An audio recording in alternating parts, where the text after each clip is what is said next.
Okay, good morning everybody. We are now live, so welcome to the Cabinet meeting, Friday 18th of September. As usual, this is broadcast live via the County Council's website and will be archived for viewing later.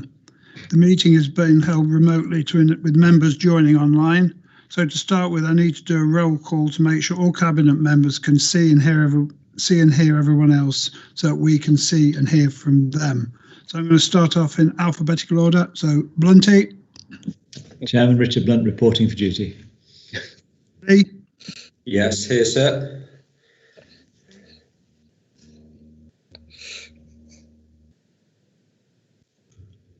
Trevor? Yes, leader. Good. Byron? Yes, I'm here. Louise? Yes, I'm here. Good. Shepherd? Yes, I'm here.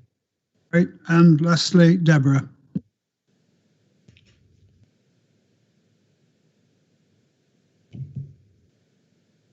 You were there, Deborah, because we saw you. Are you still there? Deborah's muted at the moment. Yeah, that's all right. Thank you, Deborah. Yeah, I'm here. Thank you. To help the meeting run smoothly, can I remind everyone, if you want to speak, use the raise hand function.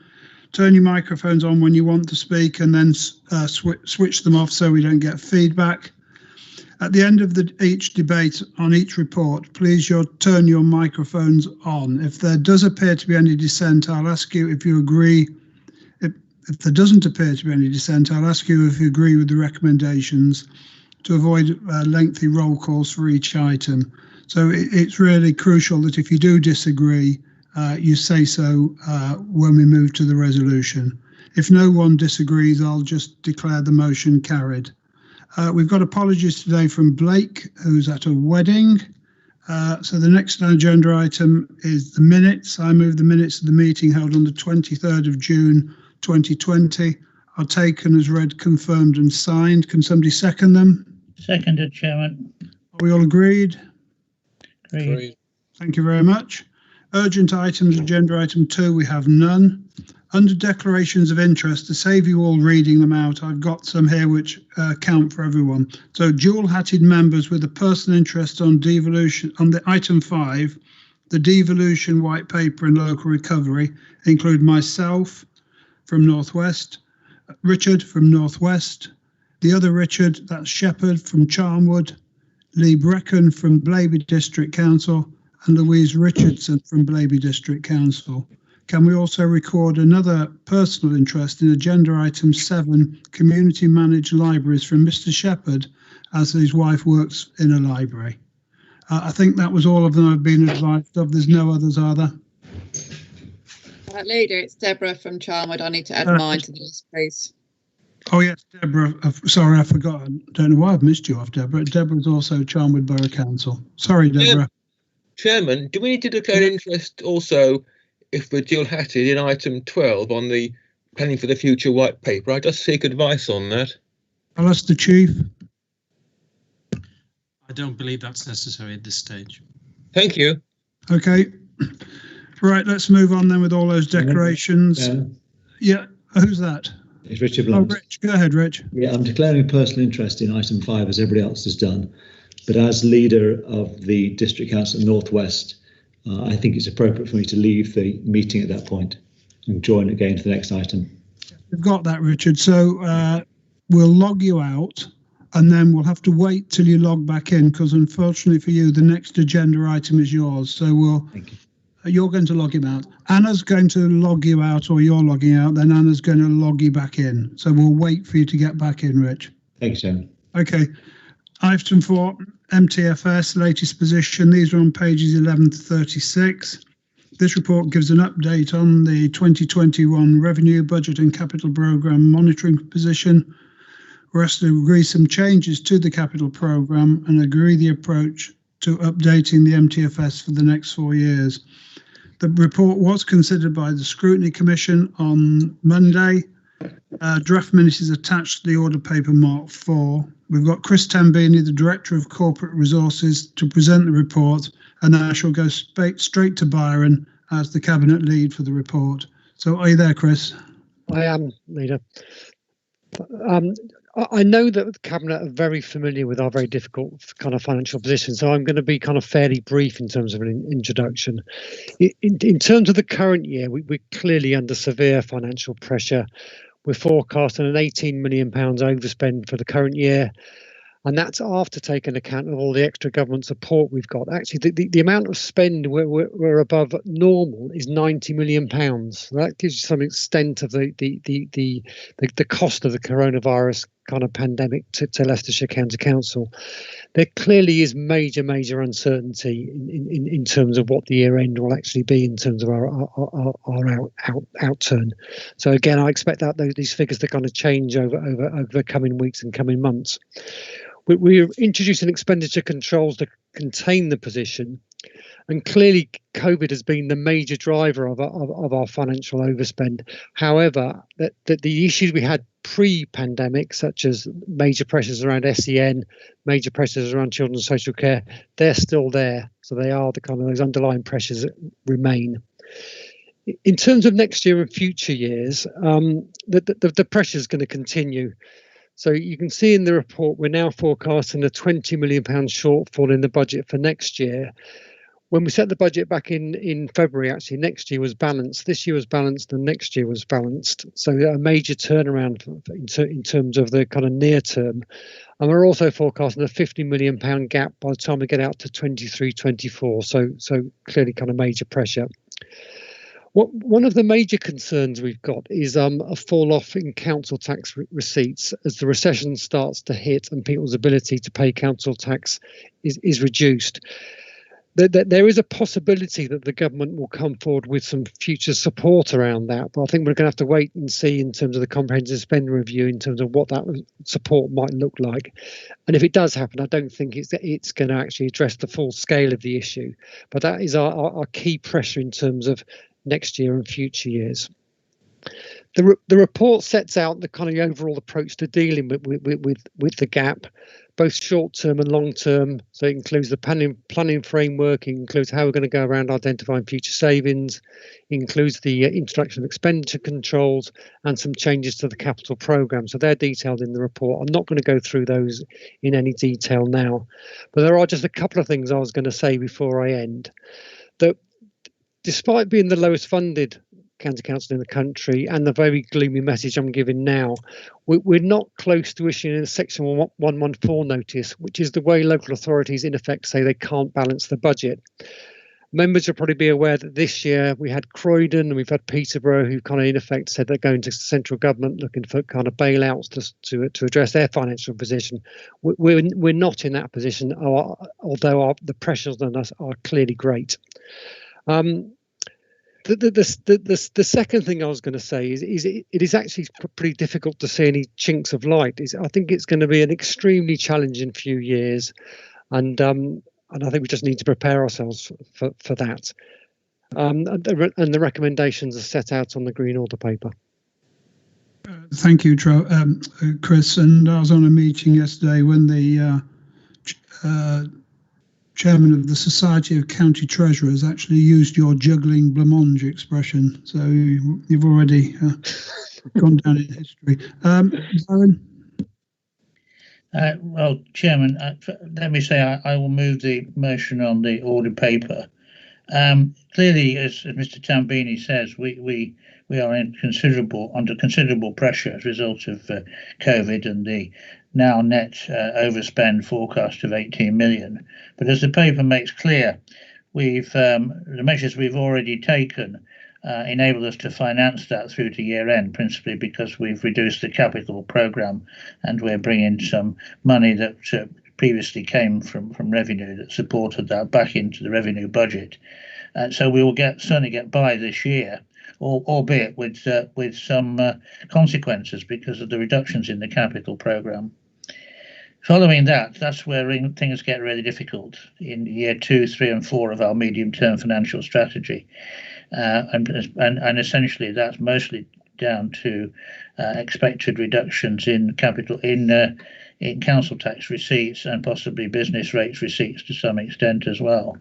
Now, if they are anything like the amount where we're currently forecasting, there are going to be quite significant gaps. And although the government has, as Mr. Tambini says, indicated that they'll give us some support for that, it's by no means clear it'll be sufficient. And of course, we have coming up the comprehensive spending review, and there are certainly some people around still in government circles. And this was mentioned yesterday in the same meeting that I attended with the leader at the County Council's network. There are certainly people around in government circles that think that local government can be squeezed and squeezed and squeezed, because it's not so. And some councils are already starting to indicate that they're getting very close to having insufficient money to continue. Well, we're not in that, but we are in that queue, although we're a long way back, and eventually things will get to a point where we could be. But most of local government will have fallen over before we get to that point. That's no comfort really, because in the end, local government needs to flourish, and we all do, and we could do so much more. And I think the events of the last few months show that when issues are delegated to local government, they actually perform them, but very much more effectively than central government do, and the civil service. So I look forward to the coming debate, and we'll keep on with it. But for now, we needn't worry about a collapse of the county council. We will keep going, and we will get through this. So I've moved the motion on the order paper. Thank you, Richard Shepherd. Thank you, Chairman. I formally second, and I agree with Byron's remarks, and I thank Chris for his initial comments. I just want to emphasise, if I may, something which both Chris and Byron have said, but I think it's important for all of us on the County Council to do our very best to make this clear to all residents. It's a kind of mixed message which can be confusing, I know that. It's sort of, here's some really bad news, but also here's some, well, I'll say less bad rather than good news. And quite clearly, the bad news is the dire situation we face in coming years. The less bad bit is, again, as Chris and Byron said, that we are not in the position of those authorities who are in real difficulty and have already asked the government for assistance. And now, given that we are the lowest funded, the fact that we are not one of those is a testament to the sound financial management, and I pay tribute, of course, to Byron and the officers for this, and it's not shirking taking those difficult decisions over a number of recent years. So, as Byron says, as Chris says, we are not going to fall over tomorrow. We are not in that position. That's, if you like, the less bad, or if you like, the good news. But the bad news clearly is the dire situation we face. Thank you, Chairman. I know I've rather sort of laboured that point, but I am conscious that we all have a duty to communicate this as clearly as we can to all those who live in Leicestershire. Thank you, Chairman, and because I formally second. Thank you very much for that, Richard, and thank you, Byron, again for the good work you do, and you, Chris, and Declan, and all your team. On the communications issue, I know we all know, generally members of the County Council know the dire situation. A lot of the general public know of the dire situation, but sometimes I think they don't think the members of Parliament know about the dire situation that we're in. I think what we're going to have to do, Chris and Byron, is actually send them lists of things that we're going to have to make savings from. So when their postbags start filling up with complaints from members of the public about things which we're not going to be able to do, they understand why.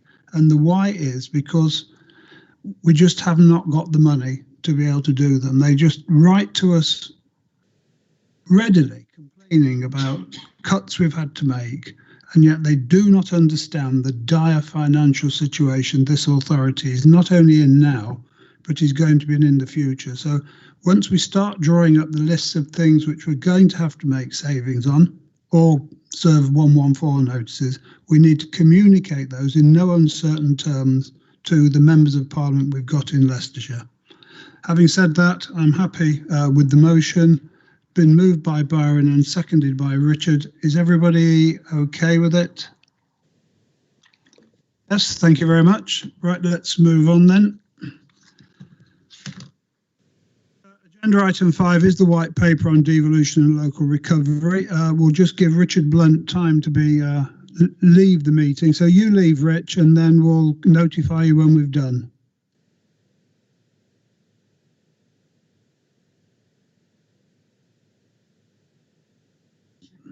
We're just checking that Richard has left. Anna's going to tell me. Richard Blunt has left the meeting officially. So this first report concerns the forthcoming white paper on devolution and local recovery, and our proposal to write to the Secretary of State for Housing, Communities and Local Government requesting an invitation for councils within Leicestershire to come forward with proposals for a unitary authority. This could then lead on to the creation of the East Midlands Combined Authority.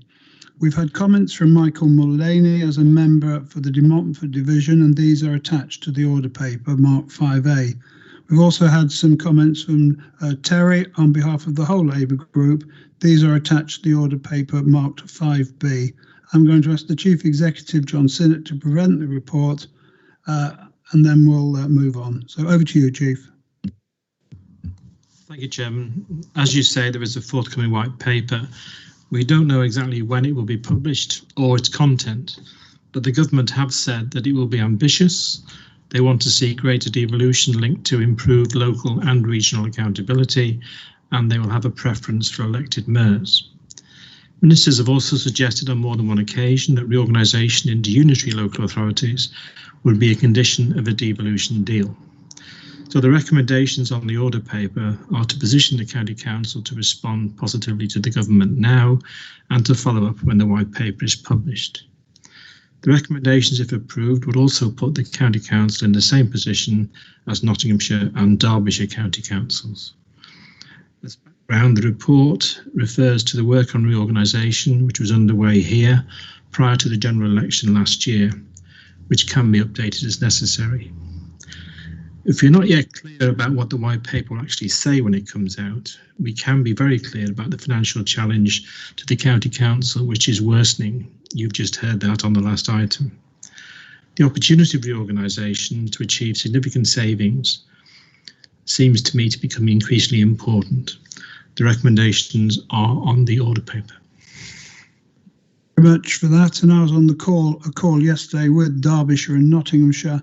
They've already passed a motion virtually the same as ours. I've seen their letters they've written in, and hopefully we'll be able to do the same. So I move the motion on the order paper. Byron?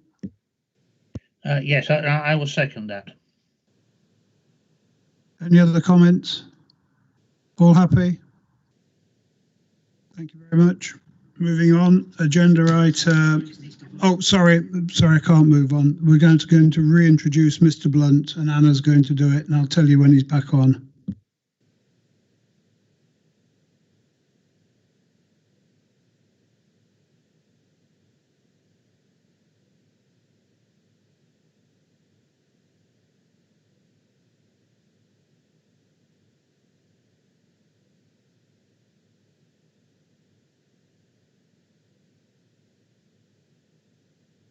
Are you there, Rich? I'm back. Thank you, Chairman. Okay, so we're going to your item now, Richard. So it's Adults and Communities Department Strategy 2020 to 24, Delivering Wellbeing and Opportunity in Leicestershire. This is on pages 45 to 86. The paper reports on the outcome of consultation on the new strategy and asks for our approval for the strategy, which will underpin the work for the next 4 years. Please note, Adults and Communities Overview and Scrutiny considered this on September 7th, and a copy of the draft minute is attached to the order paper marked 6. We've got John Wilson with us. He's the Director of Adults and Communities. He will present the report. Then I'll go straight to Rich, who's Cabinet Lead, to say a few words. So are you there, John? I am, Leader. Thank you. So Cabinet may recall approving a consultation on the draft strategy in November of last year, and the consultation took place between December and March of this year. The strategy, which is aimed to guide the department's work over the next 4 years, aims to and seeks to ensure that the department can contribute to the achievement of the Council's strategic priorities as outlined in the Council's strategic plan.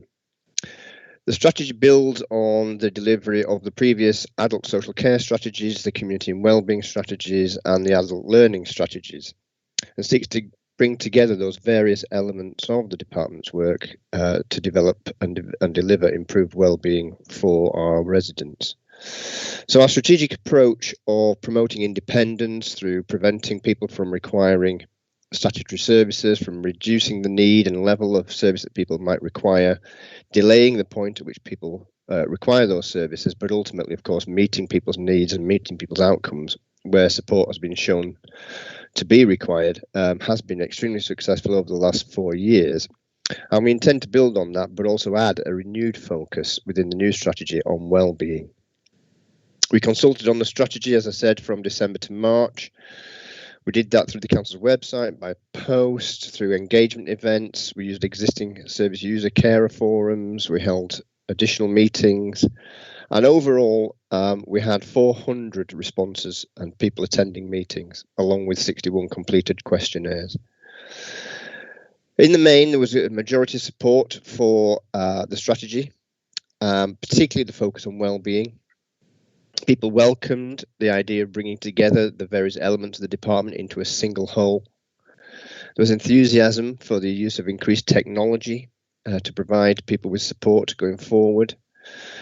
But alongside of that, there were some concerns raised, which we have tried to address within the strategy document. So people did raise some concern about the reliance on communities and volunteers, but we have seen through the COVID pandemic over the last 6 months that actually people will harness support local resources and use local community assets. That's been one of the features of the last 6 months. There was also concern about the role of information and advice, and we will, as we go forward, ensure that people have the advice, information and guidance in a timely way to support people's decision making. There'll be an implementation plan for each year of the strategy over the next 4 years, which will align our commissioning intentions with the work with providers to ensure that we have quality services. We'll be listening to service users, working with them in a co-productive way alongside our colleagues in health and the district councils. We'll ensure that we continue to provide people with choice and control and personalised services. And as I said, ensure that we have appropriate information and advice to support people. Just one final point, Leader. I'd just like to say that and note that we have revised the strategy in the light of the coronavirus pandemic, and we've taken the learning over the last 6 months to ensure that services will be resilient going forward and that we can continue to support people both in the most effective way, but also recognising that we need to keep people and staff safe. Thank you. Thank you very much, John. Rich? Thank you, Chair. I'm proud to say that over the last 4 years, the Department has been successful in promoting independence for our users and delivering culture and learning services. And as I've reminded you before, over the last 4 years, always under budget. Indeed, we're noted as one of the most efficient councils in the country for adult social care. However, we also recognise that in some areas of delivery, satisfaction levels are lower than we would wish. And that is what we're trying to correct with this new strategy. Our aim is to work more holistically across the department, to harness our cultural heritage, to develop individual wellbeing and create resilient communities. In plain English, we aim to make every pound we spend go as far as possible for the people of Leicestershire. Thank you, Chair. Happy to move the proposed motion on page 2 of the order paper. Rich. Louise, I think I've got you down.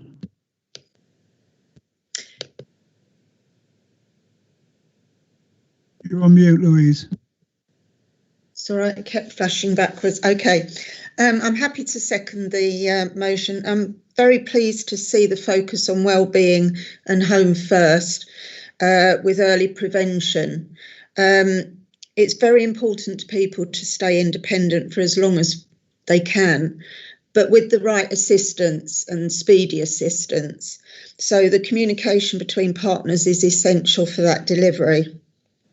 I'm pleased to see that we're also still supporting the community libraries, which are a really important social aspect in communities. They're becoming the hubs, and it's really important for mental health, etc., for people to be able to get out and actually have a safe environment. So very happy to support this. Thank you for that, Louise. Deborah?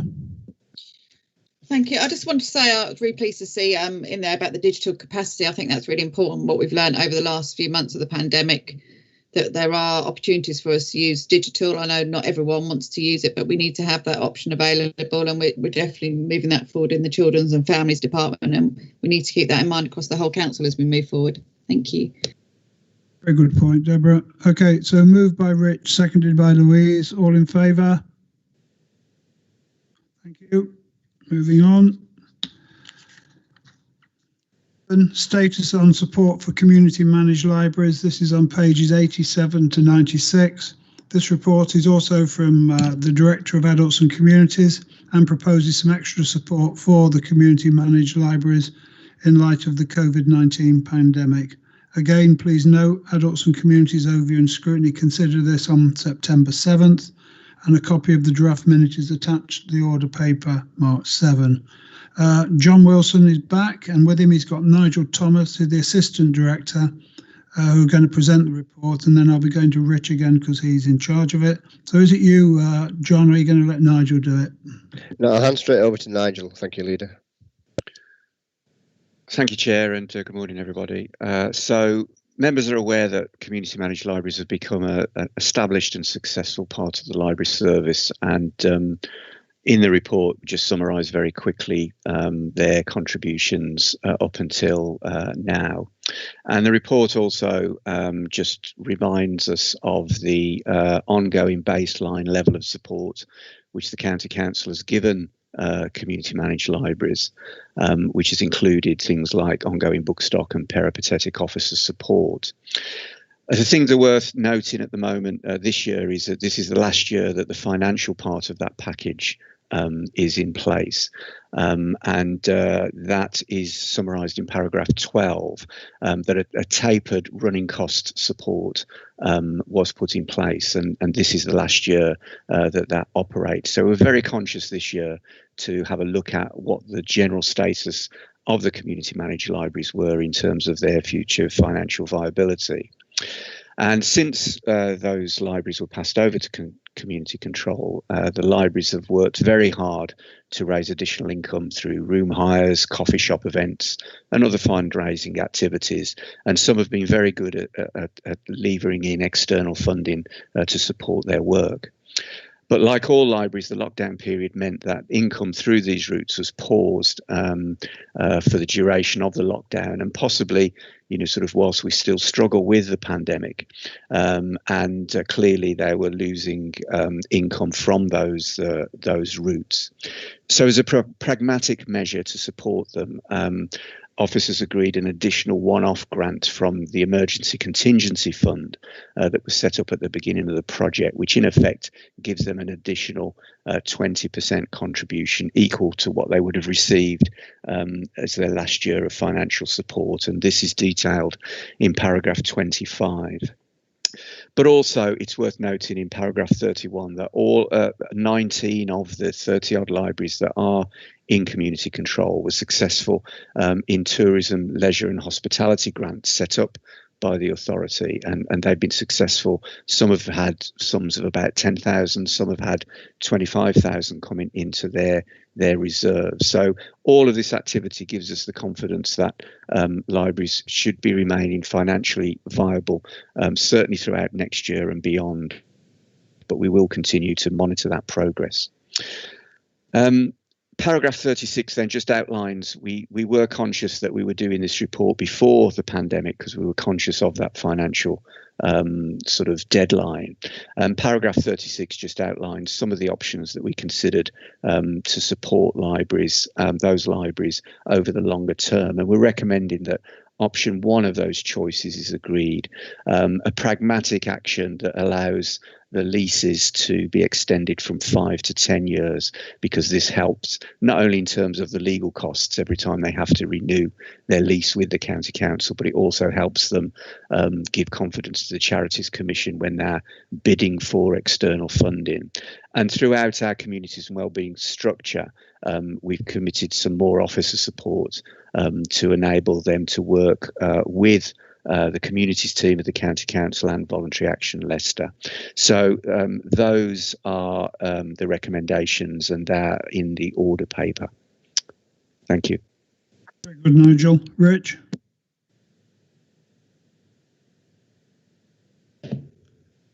Okay, thank you, Chair. Yeah, I mean, you've heard from Nigel. This is a very nuanced response to a very sensitive area for all of us, and Nigel and his team continue to be really getting this right as far as I'm concerned. We also need to thank the trustees of all the community managed libraries who have been steering these libraries through COVID, which is something they never anticipated when they first signed up to run the local libraries. And I really give my personal commitment, as long as I'm in this job, to continue to work with them as they move through into recovery, which is coming to us hopefully soon. It's also heartening to see how many of them have remained in funds through next year and for many beyond that. And they have been proactive in attracting other grants to help them through the pandemic. Our officers and other organisations, particularly VAL, have been working really closely with these groups to support them. I think, Chairman, we can all be really proud of the work that this county have done in supporting community managed libraries. Many other councils in the country look to us and come to us for inspiration and guidance on how to do it, and we have done this really well. So on that, Chairman, I'd really like to move the proposed motion on page 3. I think you and Nigel have done some good work here. Louise? Yes, I'm happy to support the paper. Pleased to see that we are continuing supporting these vital libraries. Wouldn't like to see them go. But I also think that this is good for the volunteers as well, to see that they're not just being left to find themselves out of recovery, that we are there to support both financially and with officer support. So yes, very happy to support this. Thank you. Byron? Yes, Chairman, I very strongly support this paper and commend the work that's been done by the officers at the County Council in this field, but also by the many people in the communities who've worked hard with those libraries. I have one in my division, which I'm particularly proud of, and there was much debate when we made the move some years ago to put them out to community management and community leadership, and many people thought that we would lose a lot of libraries as a result of doing it. Well, I think we did lose one, but the other 30-odd libraries have kept going and kept going very successfully, and it's good to see that financially they are in reasonably good shape, and that we can continue to support them with extended leases.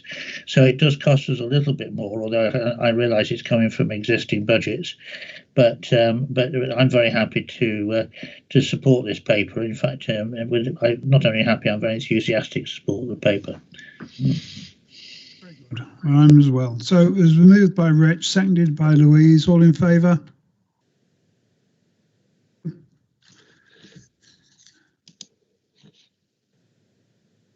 Agenda item 8, special educational needs and disabilities. The inclusion strategy for 2020 to 23. This is on pages 97 to 146. It presents the outcome of the engagement on the strategy and seeks our approval for the strategy. It's been developed in partnership with members of the SEND and Inclusion Board. We've got Jane Moore here as the Director of Children and Family Services. She will present the report, and then I'll be going to Deborah Taylor, who's the lead member with responsibility. So are you there, Jane? Yes, thank you, Leader. Great, go ahead. So the purpose of this report is to present the outcome of the consultation on the Special Educational Needs and Disability and Inclusion Strategy, and also to seek Cabinet's approval of the strategy. So the SEND and Inclusion Strategy sets out how partners across the local area plan to support children and young people aged between 0 to 25 with SEND or wider needs that affect their ability to access education and to achieve the best possible outcomes.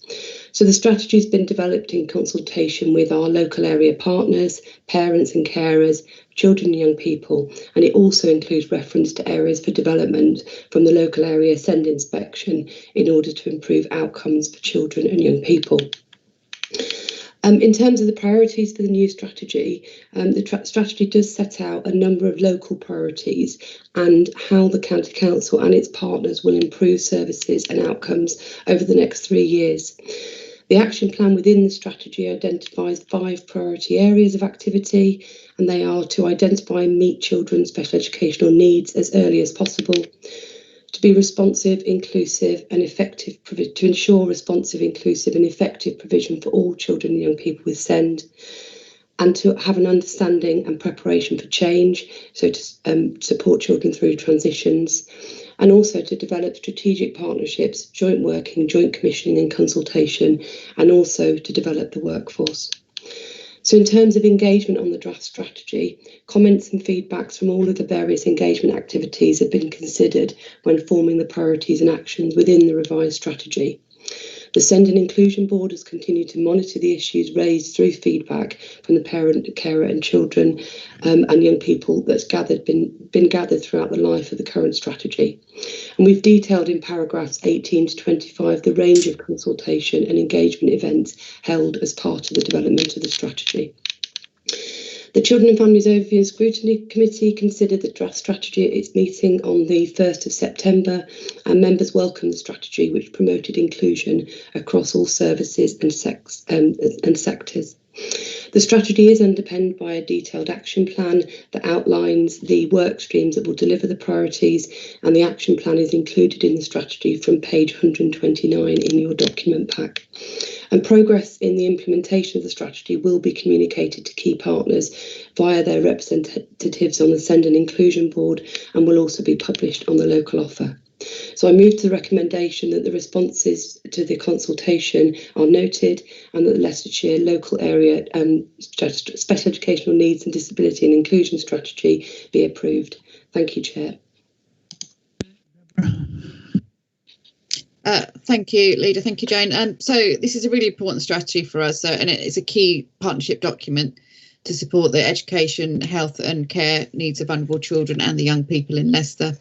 As Jane has already set out there, we've developed in consultation with the local area partners, our parents and carers and children. I just want to give a thanks for them for their feedback into this strategy. It's been quite difficult within the current climate, and I'm really happy to work with them all, and the parent carer forum have been great in supporting us to do this. We'll be continuing monitoring the strategy through the SEND and Inclusion Board, and that'll be updated every year, taking into account the feedback from children and young people with SEND and their families, and frontline practitioners to work with them to make sure it's aligned to their needs as we move forward. The 5 priorities are set out in a clear action plan to achieve those priorities over the life of the strategy, and there'll be strong governance to oversee the action plan. As I say, it'll be keep updated regularly, keep pace with the local offer within Leicestershire, and ensure that we offer the best outcomes for our children with SEND. And I'd move the recommendations on page 3 of the order paper. Excellent. Thank you, Deborah. Byron? Yes, I think this is a very good strategy, and it's the right time to bring it. We have had a number of problems in this field in recent times, and of course we've had inspections which have been critical of some aspects of it. At the same time, of course, we have this big problem with the funding to the high needs block of the direct school grant, which has given us that difficulty which has been mentioned earlier.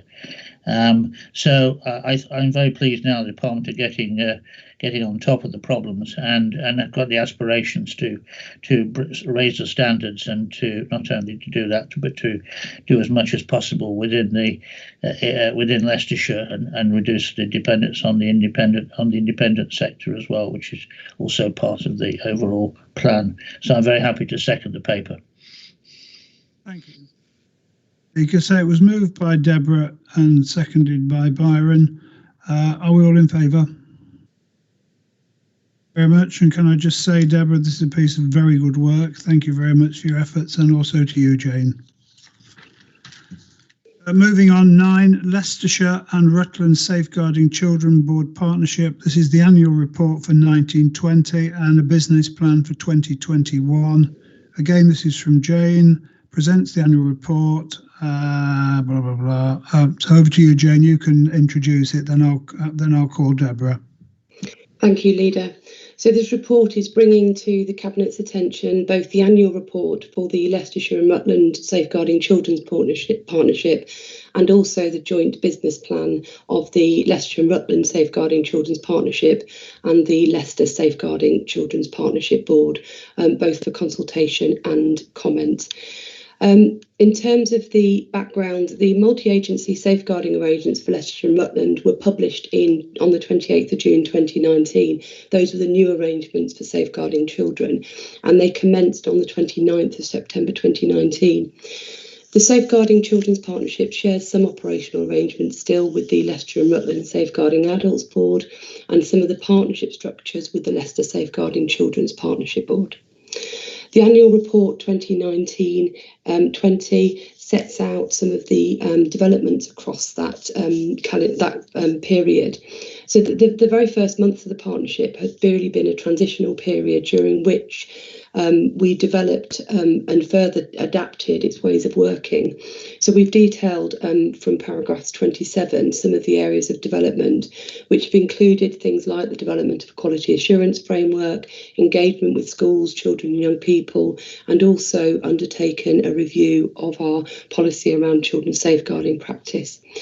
We have carried out a multi-agency assurance process regarding mental health and safeguarding children, and the partnership has also worked with young people to produce a video highlighting the importance of voice and lived experience of children. And they developed a video called Was Not Heard.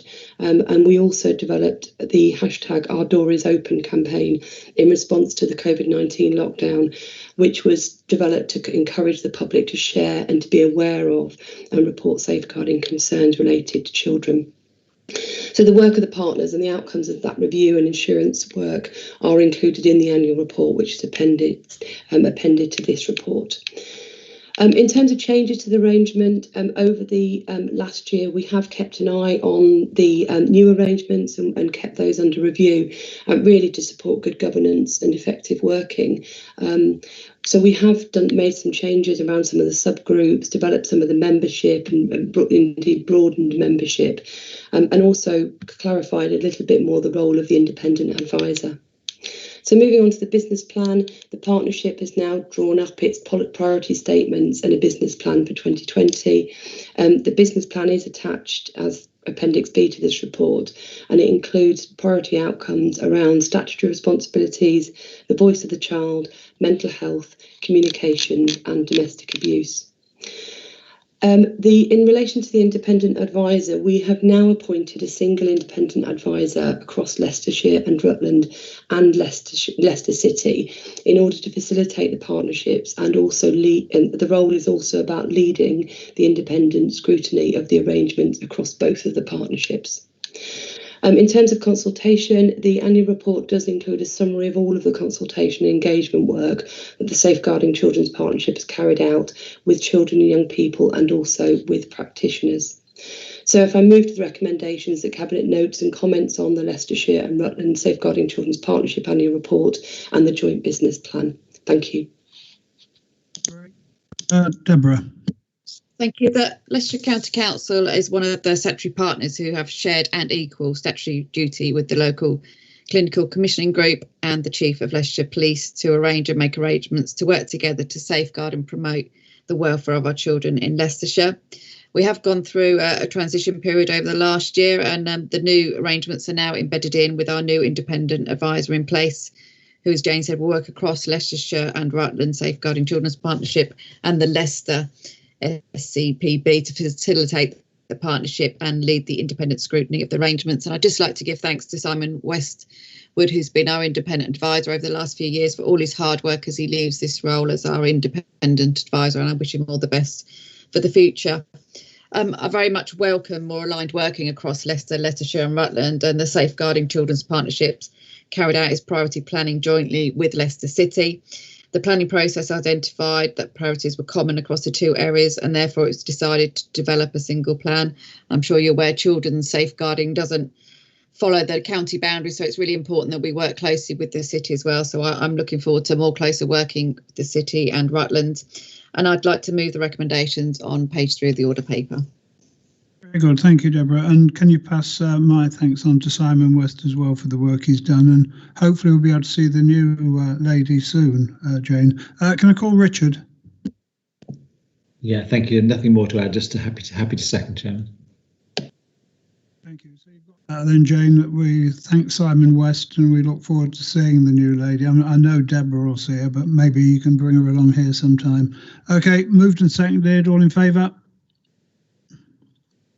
Thank you. 10, very similar, but this is about adults. So it's the Leicestershire and Rutland Safeguarding Adults Board Annual Report 1920, Strategic Plan 20 to 25 and Business Plan 20 to 21. So we're going to welcome to the meeting Fran Pearson, the Independent Chair of the Leicestershire and Rutland Safeguarding Adults Board. The papers for this item include the annual report of the Leicestershire and Rutland Safeguarding Adults Board, its business plan and the strategic plan, which has been produced jointly by that board and the Leicester Safeguarding Adults Board. Please note the Adults and Communities Overview and Scrutiny Committee considered this on September 7th, and a copy of the draft minute is attached to the order paper marked 10. So Fran hopefully is there and he's going to outline the key aspects of these documents. Then I'll go to Rich, who has cabinet responsibility. So hopefully you're there, Fran. I am. Thank you very much, Chair. Can you hear me okay? Yeah, very good. And thanks for attending. So go ahead. Great. Can I just begin by sort of thanking yourself and your colleagues for the level of political interest you've taken in this report. I've actually been to the Health and Wellbeing Board as well, and I just think it's extremely heartening from my point of view as an independent person to see politicians taking this degree of interest in safeguarding. So thank you for that. The items that preceded this one have been really helpful because they've set quite a lot of the context in which the Adult Safeguarding Partnership is operating. So like the new advisor for children that you've just been hearing about, I was appointed 14 months ago to cover the whole LLR footprint. And Fran, sorry to interrupt you. Could you put your camera on? So I mean, I know what it's like, but other people, and we might have some members of the public on. It would be nice to see. I wasn't sure whether that was the convention or not. Let me see what I can do. You, Fran. Have you got it? Okay. Yes, hopefully you should see me now. Welcome again. Okay, good morning. Hello and welcome to, thank you very much. So I was also appointed to work across the whole footprint, and I wanted to draw your attention really and give you some assurance too that the strategic plan this year is for 5 years, and it has been jointly developed with the city as well as this partnership, which includes Rutland. But what I wanted to give you assurance on was to say that in no way will that dilute the focus on place. And we also have very strong representation and working relationships at the partnership board with the district councils as well. So I wanted to touch on the bullet points really that are about sort of strategic implications. I found it very helpful to come after John Wilson's update about some of the work around sort of community wellbeing and prevention. One of the bullet points talks about the importance of fostering partnership work. And I think the strength of that has been really underlined by the work that has taken place during the pandemic so far. It has, of course, placed adult safeguarding at the very forefront of so much. But some of the sub-cells that work under the Local Resilience Forum for the area have been very focused on safeguarding in a way that they haven't in some other places. I know that from other people who chair in other places I work. So I wanted to give credit to that and to the partnership work. You also have referenced this morning the notion of services going, into recovery. This is something we're watching very closely as a safeguarding partnership. We've made our board much more agile. We're meeting together with the city because that adds to our picture, it adds to our agility, exactly as Jane Moore just outlined around children's partnerships. And we've spotlighted different areas of risk. One of the things we are watching really closely is whether an uptick in infection rates might jeopardise some of the restoration of services and what that means. Our board meeting last week was focused on people who've been hidden during the pandemic. A really vulnerable cohort who we're very focused on. We specifically wanted to look at people with care and support needs who are affected by domestic abuse, but we're constantly kind of re-stratifying our risk assessments around this, and it's a really strong piece of partnership work. The bullet points in the committee paper also talk about work around the transforming care cohort. This is a really vulnerable group of adults who have learning disabilities, behaviour that can be challenging, complex mental health, behavioural and physical health needs. And the boards have both focused on their needs this year. Really important to put alongside that a kind of disturbing picture about mortality for people with learning disabilities. But again, we're receiving good assurance and there's good partnership around this. And then I just wanted to finish by talking about two things. Business as usual does continue.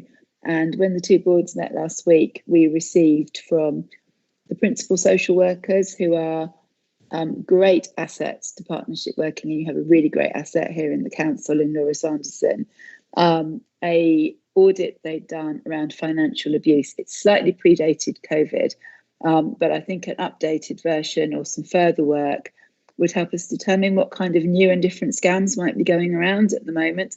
And I think that would be really helpful. But there is consistent learning and putting of learning into practice. And then my last point, the report cover sheet asks about any kind of implications around crime and disorder.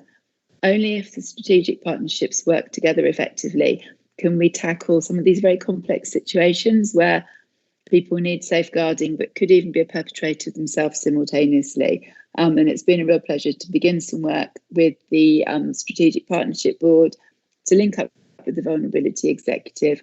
And I look forward to doing more work over the coming year with the kind of relevant crime and disorder partnerships as well. So thank you very much for your time. Excellent summary, Fran. Rich? Yeah, thank you, Chairman. I chose not to write any notes before this because I knew that I wanted to hear what Fran had to say, because it's very important that actually what she says is what we're responding to, and that's the relationship that she referred to a little bit earlier, that if we're not listening to each other, we won't make any progress. So thank you very much, Fran, for what you've done in these incredibly difficult times. I know it becomes said so many times, but the challenges for safeguarding at this moment has been, it really is unprecedented. There's so many unknowns out there that we just don't know what's happening. I'm very pleased that you acknowledge that we take safeguarding very seriously. I agree with you. Some of the places don't. You know, there's just a breakdown of communication. I was also quite pleased of the positive comments from scrutiny, and that's always a test for us, because they're a good bunch of people, and if they think we're not doing it right, they'll take great pleasure in pointing it out to us. It's a huge learning curve. You know, it's unbelievable what we've learned so far, and what we've got to be ready to change going forwards. Already I'm talking to John Wilson about all sorts of things about how we do our job differently going forwards because of the challenges we've got. It really is heartening to hear that you believe we're working together, because that's what you're partly looking at us to see if we're doing it. Domestic abuse, as you say, remains a big concern, and there are other concerns as well out there, so a huge amount to do. But thank you, Francis, for your support, and I'm happy to move the motion on the page 4 of the order paper. Thank you, Chairman. Cheers, Rich. Deborah? Thank you. I mean, our friend, I think, covered it really well, so I've got not a lot more to add, but, you know, we need to work in partnership with other partners, but within ourselves, between children and adults as well. Domestic violence not only affects the adults, but it affects the children and the families and the wider community. So we all need to work together to combat this, especially through the last 6 months with coronavirus. Safeguarding has been more important than any time it has been before. So I'm really pleased we're moving forward with this. It's very important to all of us, and I'm happy to second the motion. Super. Well, moved by Rich, seconded by Deborah. Can I thank you, A, for your compliments of the work we do, Fran, but also thank you for your work, and also thank you to you, Rich, for your work. So are we all in favour? Thank you. Thanks very much. You switch your camera off now, Fran. Thank you very much. Good morning. Bye-bye. Thank you. Thanks for your time. Agenda item 11, Corporate Asset Investment Fund Annual Performance Report 1920. This is on pages 221 to 248. It is the annual performance report. John Bennett, who's the head of strategic property, will present, and then I'll go straight to Byron, who has cabinet responsibility. John Bennett, are you there? I'm indeed. Thank you, Leader. Good morning. I'll briefly outline some of the key aspects of this year's Corporate Asset Investment Fund annual report, as the Leader said, on pages 221 to 248 of your papers. This report was considered by the Scrutiny Commission on the 2nd of September, and its questions are answered in paragraphs 32 to 36 on pages 226 and 227. Overall, the picture is a good one, and once more I can report a positive performance by the fund. The report itself, on pages 229 to 247 of your agenda pack, details how the fund has performed over the last year compared to the previous year and compared to the wider property and investment market. The impact of COVID-19 is not fully represented in this report, given the year-end date of 31st of March, just 1 week after the Prime Minister's announcement of lockdown. Next year's report will cover the full repercussions of the lockdown. Whilst not in the purview of this year's report, I thought Cabinet might like some overview as to how the fund has been affected by events in the last 6 months. And overall, the fund is weathering the storm okay. And new deals are being agreed, so far amounting to adding £600,000 in rent, new lettings completed and new tenants taking occupation. And thankfully, none of our tenants going to the wall as a result of the pandemic. The next 6 months will require close, prudent and active management of tenants coming out of their protective umbrella of the furlough scheme and the harsh reality bites. So back to the report, as noted in paragraph 6, the fund was created in 2014-15 with an initial value of just under 50 million. In the past 6 years, the fund has enjoyed year-on-year growth, both in terms of capital value and also income generation. And this has been thanks to the prudent, careful management and an appropriate approach to development and investment risk management.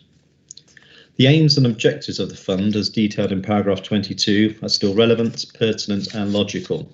The addition last year of Objective F has helped ensure that the fund is aligned with the authority's wider aspiration to be a green, sustainable council and one that is carbon neutral by 2050.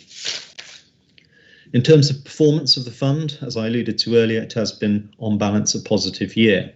Whilst income growth has only seen a slight increase since last year, overall growth of 6.2% is more than satisfactory when compared to the UK All Property Index return of 0.3%. Managing to avoid an income reduction over the last year is no mean achievement, especially when other funds are reporting substantial reductions in income. The avoidance of high street retail and out-of-town retail and leisure has protected the fund from the worst of the storm. The growth in value of the fund, as reported on paragraph 29, from 132 million last year to 171 million this year, has been driven largely by the commercial developments that the fund has been embarking on for the last year or two. In the context of low capital growth and low income growth nationally, and with no income producing investments acquired in the last year, it has only been the hard work that is put into the projects at Colville, Market Harborough and Loughborough that has driven the increase in value of the growth of the fund. Once these developments are completed, fully let, and after the expiration of rent-free periods, these three developments will jointly generate nearly £2.5 million worth of additional annual rental income. So whilst 2019-20 was a year of development investment, 2020 and 2021 and onwards will reap the rewards. So looking forward once again, we are looking at substantial income growth, not only from the recently completed schemes, but other schemes which are either in the planning or the pre-planning phases, such as the highly sustainable low carbon development at Quorn, which will include a solar farm generating enough electricity for 2,500 homes, as well as a range of low, possibly zero carbon industrial work units, the roadside development at Leaders Farm, Lutterworth, and the final phase at Airfield Farm Business Park at Market Harborough. But we have to be mindful that as the UK enters a possibly deep and long-lasting recession, there may well be direct, substantial impacts on the fund. Initially, this may be a reduction or removal of capital for future fund developments, meaning a reduction in income growth. However, the capital for these developments are allocated the Mtfs, so this is not anticipated at this time. However, the impacts may also materialise as an increase in voids and bad debts, as either tenants go bust, do not renew leases, or it becomes more difficult to let vacant units. The largest scheme on the fund's portfolio remains Lutterworth East, and whilst Harborough District Council Planning Committee resolved to grant permission for the 2,750 home scheme in July, there is still a lot of work to do ahead in terms of funding and the delivery options, and these may as well be affected by the current pandemic. A number of other housing schemes are also being promoted through the borough and district local plans. In summary, the 2019-20 year has been a solid but not spectacular year for the fund, but the fund continues to have a great base to work from in future years. Recommendations are as per the Green Order paper. Thank you. Very good, John. Byron? Yes, that's been very well introduced by John Bennett, and I pay tribute to him and his team in a very professional way in which they manage this fund. It of course consists initially of the property assets that the old county council had, largely based on industrial units and farmland, and we've developed that into a broader base of portfolio now, using monies which we have to set aside for future liabilities and programmes, and also, of course, money which we have to set aside eventually for the repayment of long-term debt. And that's the way we're able to grow it. Now, we have all the investments which we've been keeping a close eye on, particularly during the COVID, are holding up very well, including the new investments in that very large office facility in the Leicester University Science and Enterprise Park, which is being taken by a significant software group, and are very enthusiastic, very keen to move in. So we're very optimistic about that. And of course, Lutterworth East development, which is at its early stages, but we're hoping that will eventually get going as well. So it's producing a strong performance. And at the moment, it's about £4.5 million a year contribution net income to the Mtfs, and that will double in the next few years as these new developments come on stream, and help us to hold up our revenue budget. So it's an excellent fund to have, and it's an excellent programme to have as well. So I'm very happy to move the motion on the order paper, which is to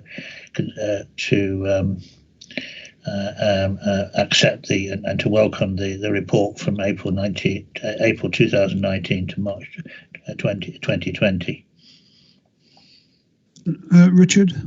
Thank you, Chairman. Happy to second and to thank John and his team for all their work. Thank you, Chairman. I think it's really good. I mean, some of the words used in there, we're prudent, we're careful, and we're green, and we're still generating £7 million worth of rent, which of course helps fund frontline services. So it's very important we get this right, because it just helps. I can see no other speakers, so all in favour? Thank you. Thank you, John. Thank you for your work. Thank you. Planning for the future white paper, August 2020. This is on pages 249 to 282. It advises us on the content of the government's white paper, which was published on the 6th of August, and proposes a response to be submitted to the government as the views of this council. Please note the report was considered by the Scrutiny Commission at its meeting on the 14th of September, and a draft minute is attached to this order paper marked 12. Nick Thomas, who is our Head of Planning and the Natural and Historic Environment, is going to present the report. Then Trevor will speak as he has cabinet responsibility, and I may say something after Trevor. So, Nick, are you there? I can't see you. Okay, Nick, over to you. Thank you, Leader. Yes, this report relates to the Planning for the Future white paper, which was released on the 6th of August. Cabinet approval is sought for the draft response that's prepared as an appendix to the report, and that needs to be submitted to government by the 29th of October. The white paper proposes significant reform of the English planning system, and it affects all aspects of the system, including planning applications, strategic planning, enforcement and environmental impact assessment. Government is seeking to address what they describe as years of tweaking and tinkering, an outdated system that they want to reform. And we can expect new primary and secondary legislation and a new national planning policy framework to emerge from these changes. The intention is to create a system that is simpler, more predictable, and the inference is that we can expect fewer planning appeals against applications, fewer opportunities to people object certainly later in the process, and fewer hoops for applicants to jump through before they're able to start development. As you would expect, the key driver for change in the paper is around government aspirations to build more homes. In terms of the key changes, I won't repeat all the detailed proposals which are set out in the report. As I say, they are extensive, but I will pick out just a few of the headlines. Firstly, in terms of local plans, the proposals would introduce a new zonal planning system, which would identify land for development with growth areas effectively getting automatic planning permission. And that's a substantial change to the way land is allocated for development compared to existing. We can expect to see much faster local plans. 30 months is the time frame they're talking about, with more public engagement earlier in the process rather than later on. The existing duty to cooperate, which takes place, would be abolished, and there's issues and concerns around how that would work going forward. And we can also expect to see nationally set housing targets and nationally set development management policies be introduced as part of the new proposals. The white paper proposes to retain neighbourhood plans, but the structure and format is likely to change, and we can expect to see more detail in due course. But the opportunity for communities to shape small areas such as individual streets is part of the proposals. A key change, certainly for the County Council, is the proposed abolition of Section 106 and Community Infrastructure Levy, replacing it with a new National Infrastructure Levy, which would be set nationally. And the intention is to recover a higher proportion of the uplift in land value that's created as a result of planning decisions. The white paper sets out detailed proposals about building beautiful, and the intention is to fast track the most beautiful development. And this is highly subjective and something that is likely to be contentious going forward. Other changes include tighter timescales for making decisions, with automatic deemed approvals if authorities don't stick to deadlines. We can expect to see new enforcement powers. The 5-year housing land supply will be abolished, but the housing delivery test will be retained. It won't be quick to put these measures into place. There's lots of new legislation and new policy to be introduced, and we can expect to be consulted by government on those proposals as they emerge. As the leader mentioned a few moments ago, this was considered by scrutiny earlier this week on Monday, and detailed minutes have been circulated. That the Commission welcomed the intention to improve the planning system, and in particular proposals to bring in a quicker and clearer planning system. However, they asked Cabinet to have regard to a number of concerns, and while I won't go through all of the comments that were raised, I'll just pick up a couple of the headlines. So first of all, the Commission felt that more needed to be done to encourage developers to build, so more pressure on developers rather than local authorities. Members considered that the intention to create these new zonal growth areas would be challenging and could put pressure on the County Council's services. And there was some concern that the public would be cut out from the planning process and not be as involved as they are at the moment, and that's certainly a key area. Members welcomed the opportunity for the County Council to be able to borrow against future income, but concerned that the council may not be able to secure enough money for infrastructure going forward, and the opportunity to negotiate the fine grain of payments and the detailed triggers may well be lost as the proposals emerge. So there is some concern, but one of the key messages was that the devil will be in the detail, and certainly that the Scrutiny Commission members were concerned about how that will emerge and what that will look like going forward. So as I say, we've prepared a draft response, and that is appended to the report. The recommendations are set out on page 4 and 5 of the order paper, and this includes point D, which seeks that authority be given to the Chief Executive in consultation with the leader and the lead member to finalise the consultation response and to enable a final submission to be made by the end of October. Thank you, Leader. Thank you, Nick. Trevor? Thank you, Leader. Thank you, Nick. I've got to say that was absolutely spot on in terms of all the items that we really do need to get into discussion with and about with government. Of course, it's all about speed of building. It's revising the planning system. It'll, I'm sure, sit well with local districts and boroughs that the abolition of the 5-year land supply is very possibly here. Duty to cooperate has also been questioned, and top-down housing figures, of course, won't be particularly, I suppose, happily accepted immediately, but then that's another algorithm to look at. I'm comfortable, though, that local plans will still be in the control of districts and boroughs via their new zones. For housing and commerce, and that's going to be good. And actually, the type and style of homes and developments is underpinned at the local level by their own new design guides and design teams, which are proposed here.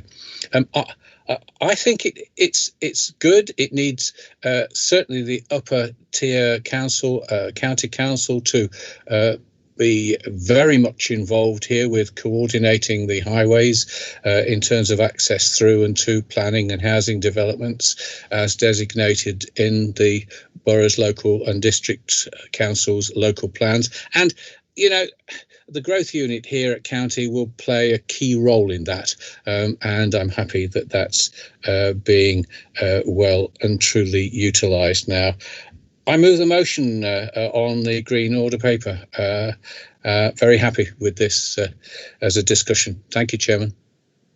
I'm happy to second it, and I noticed yesterday, Nick, that the government has altered all the user classes and clumped a lot of user classes into one, and also amended some planning stuff that enables people to build up more readily. Can you just a couple of comments on the user classes and the height issue? Yes, Leader, that's absolutely right. The government has introduced new permitted development rights as part of that, as you say, grouping use classes to allow much more flexibility for businesses to change within those use classes without requiring planning permission. So that introduces a great deal of uncertainty, and I think we can expect our town centres and city centres to change rapidly over time as these proposals are put into practice. I thought they were actually quite good myself, but there you go. But I would say that I'm in the property business. Okay, so moved by Trevor, seconded by me. All happy? Great, thank you. Moving on, agenda item 13 is item referred from overview and scrutiny, and we have none. Item 14, any other items which I've decided to take as urgent. I've not been informed of any. So thank you very much. That closes the meeting.